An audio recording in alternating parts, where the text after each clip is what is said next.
சென்னை அடுத்த நூம்பல் பகுதியில் 75ஆம் ஆண்டு குடியரசு தின விழா ஊராட்சி ஒன்றிய தொடக்கப்பள்ளியில் கோலாகலமாக கொண்டாடப்பட்டது. சென்னை அடுத்த நூம்பல் பகுதியில் ஊராட்சி ஒன்றிய தொடக்கப்பள்ளி செயல்பட்டு வருகிறது.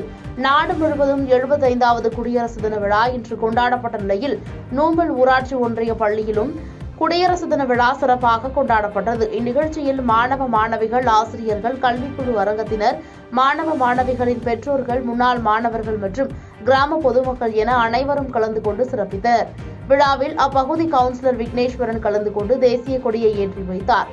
தொடர்ந்து பள்ளி மாணவ மாணவிகள் கலை நிகழ்ச்சிகளை நடத்தினர். பள்ளி குழந்தைகளை நடனமாடி மகிழ்வித்ததை பெற்றோர்கள் கண்டுகளித்தனர்.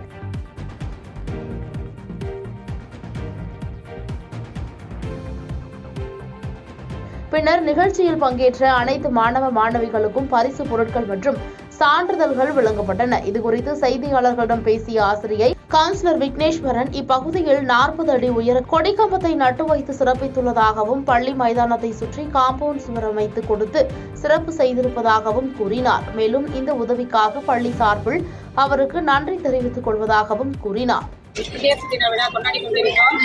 எங்களுடைய கோரிக்கைகளை நிறைவேற்றும் வண்ணமாக வார்டு உறுப்பினர் கவுன்சிலர் திரு விக்னேஷ் அவர்கள் எங்களுக்கு ஒரு புதிய கொடிக்கம்பத்தை ஏற்படுத்தியுள்ளார். தூய்மைக்காக நாங்கள் ரொம்ப போராடிட்டு இருந்தோம். அதை இப்போ அவர் நிறைவேற்றி கொடுத்திருக்காரு. ஃபுல்லாக கேட்டு போட்டு காவியை எங்களுக்கு ஏற்படுத்தியிருக்காரு. அது இந்த வருஷம் எங்களுக்கு மிக சிறந்த குடியரசு தினமாக கொண்டாடி கொண்டிருக்கிறோம்.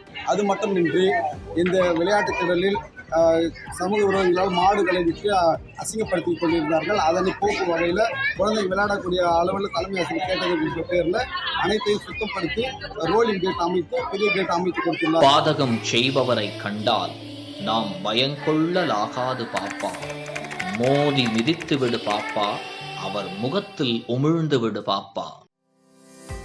அண்மை செய்திகளை உடனுக்குடன் தெரிந்து கொள்ள இணைந்திருங்கள் இயம்நாடு தொலைக்காட்சியுடன்.